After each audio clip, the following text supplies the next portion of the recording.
Welcome back, guys. It's the Tightwad, and today we're going to learn about tape measures, or measuring tapes, or measuring tapes, whatever you want to call them. There are lots of different things that these guys will do that you probably don't know about. So let's get started. The first tip I'm going to share with you is, well, the tip of the tape measure. And several of our tips today are actually related to this tip. But the first one today is I'm going to talk about why there is slack in the tip. So you can see this is held on by 3 rivets on this one, 3 rivets on this one, and 2 rivets on this one. And they're all wiggly. And that's done by design.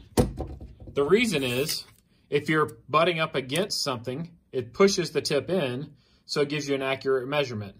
But if you're pulling against something, the width of this is going to throw your measurements off. So it's going to release just a little bit to still give you an accurate measurement going down the tape.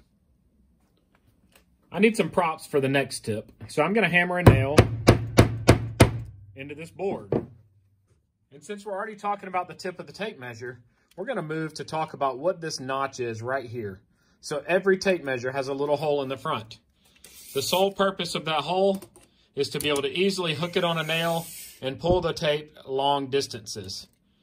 I know you can hook it on the edge of most materials, but sometimes there's a bevel on the edge of the material, or you'll walk about 15 feet away and your tape measure tends to slip off of it. But if you hook it on a nail head, it's not going to pull off no matter how hard you pull. It's a nice sturdy way to hold your tape measure when measuring long distances.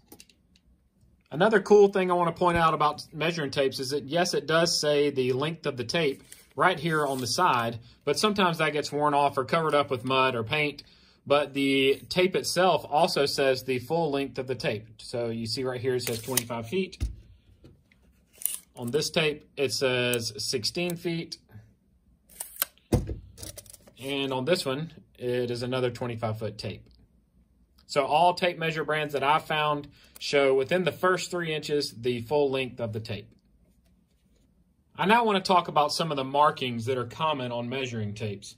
And I have a Stanley here and a DeWalt here. And they have very similar markings, the DeWalt having a few more. But we're going to start with this. Notice that every foot here, here, here, and here has a nice large arrow on it to indicate that you're at the every 12-inch increment. So this is the 2-foot mark at 24 inches.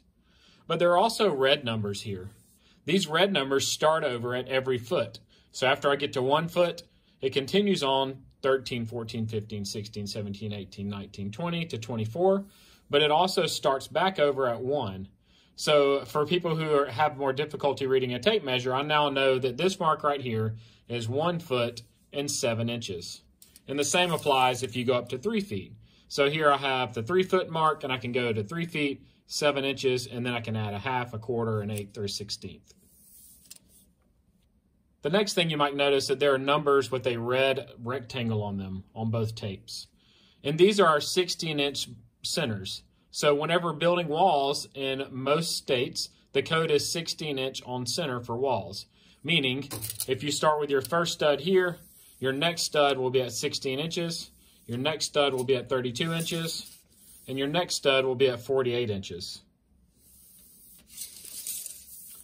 Not only are the numbers red, but there are also arrows pointing exactly to where it would go. One of the lesser common markings on measuring tapes are the black diamonds. And notice this just beyond 19 inches. It's actually 19.2 inches. And then it's found again at 38.4 inches. And again at 56.6 or 57.6 inches, and so on, every 19.2 inches down the tape. The reason for this is that 19.2 inches in the United States is where floor joists go. So while studs are 16 inches on center, floor joists are 19.2 on center.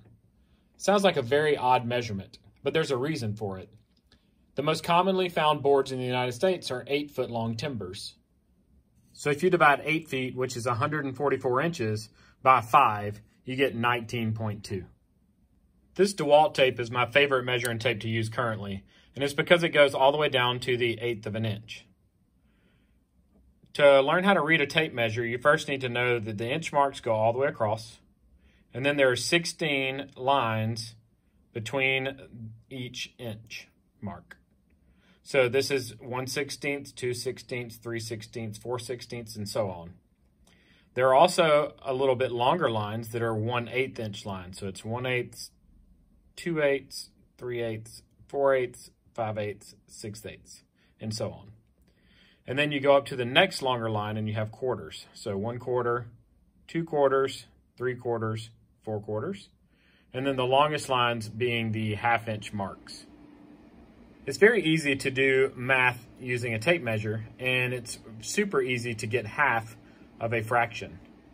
So for instance, right here we have 7/8. To get half of 7/8, we double the denominator, which is 8, and make it 16. So then we're going to look for 7/16. So 1, 2, 3, 4, 5, 6, 7. So this is 7/16, which is exactly half of 7/8. The same applies to half. So to make it simple, you could do 1/2, double the denominator to 4. So it's going to be 1/4 is exactly half of 1/2. I want to show you another trick you can do with a measuring tape. If I measure this board, I can see that it is actually 11 and 11/16, and to find half of 11 and 11/16 might be difficult. So if I want to find the center point of this board, I can put my tape at an angle and measure to the 12 inch mark here. So I'm tight on this end, I'm pulled down to 12 inches here, and I'm going to make a mark right here at 6 inches because I know that's half of 12. That's easy. So now I can come back and I can measure to there, and it's 5 7/8 this way, and 5 7/8 this way. So I found the center point of my board very easily. Another thing I want to make sure you know about is that you always should measure when marking a board with a V. The reason why you mark with a V instead of a line like this is because when I walk away from the board and come back to it, I know exactly what point I measured to get to the V. If I look at this line, I don't know if I measured to this end of the line or this end of the line. But with a V, I always know that this side of the line is my measurement. One more quick measuring tip I wanted to show you. If you're rough cutting lumber and you just need to break down a large piece of sheet goods or get a rough measurement here, there's an easy way to make a line down the board. So I'm going to actually do this one at 2.5 inches down the center of this board. So I'm going to pull my tape to the edge tight here.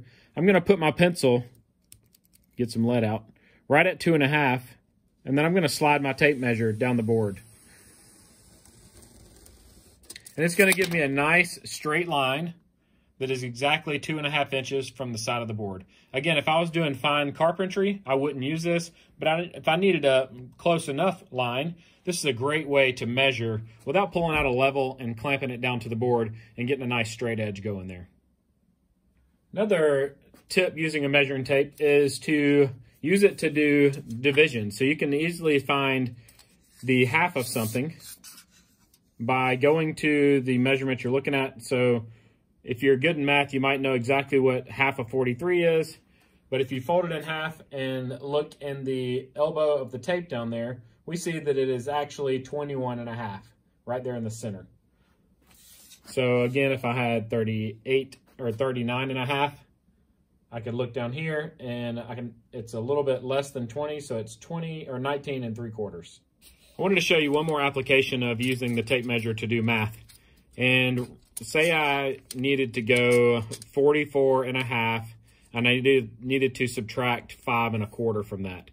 Again, if I'm not good in math, I could line up the tip of my tape measure right at 44.5, and then I could take my 5 1/4 down here, and I could see that my total would be 39 1/4.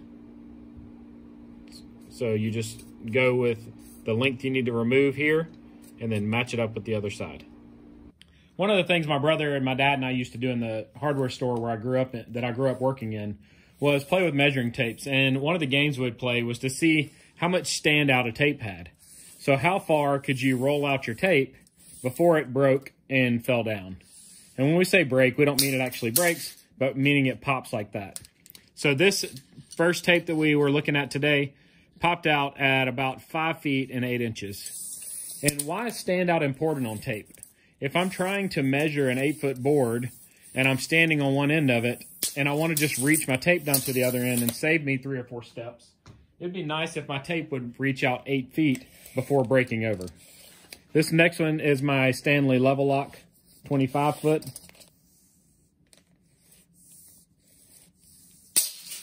And it pops out at about 7 feet.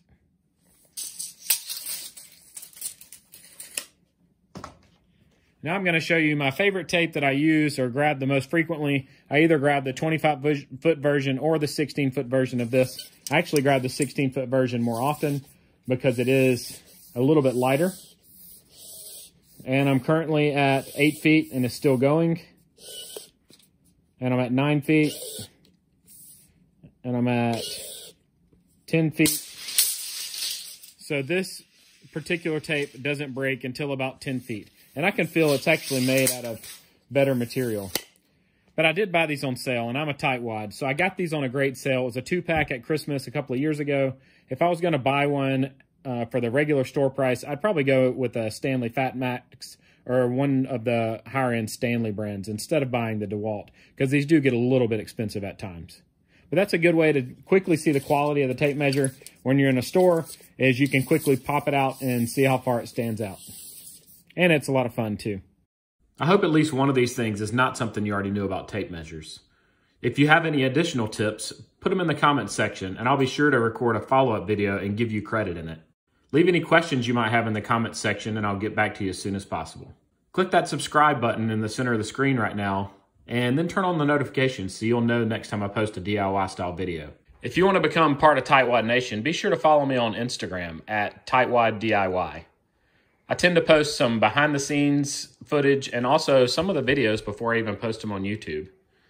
I hope you guys have a great day.